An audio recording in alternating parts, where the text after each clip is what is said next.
نحمده ونصلي على رسوله الكريم اما بعد بسم اللہ الرحمن الرحیم۔ حضرت بریدہ رضی اللہ عنہ سے روایت ہے کہ ایک شخص نے نبی اکرم صلی اللہ علیہ وسلم سے سوال کیا کہ جنت میں گھوڑے بھی ہوں گے؟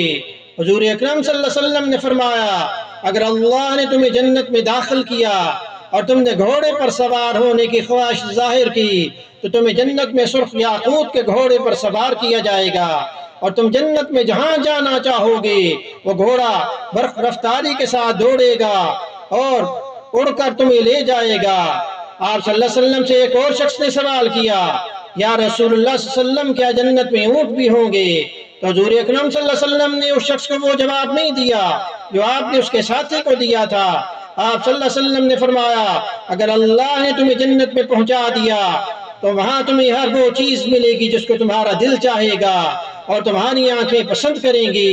جامع ترمذی حدیث نمبر 2543 میں اس کو روایت کیا گیا، اور دوسری حدیث میں آیا کہ اس گھوڑے کے 2 بازو ہوں گے، پھر تمہیں اس گھوڑے پر سوار کیا جائے گا اور تم جہاں جانا چاہو گے وہ گھوڑا تمہیں اڑا کر لے جائے گا۔ جامع ترمذی میں اس کو جو روایت کیا گیا ہے۔ اس لیے یہ اکثر سوال ہوتا ہے کہ کیا مجھے جنت میں وہ فلاں چیز بھی ملے گی، فلاں بھی ملے گی؟ تو اس حدیث سے اس کا جواب جو ہمیں مل گیا کہ جنت میں جو بھی انسان کا دل چاہے گا اس کو اللہ پاک وہ عطا کر دیں گے۔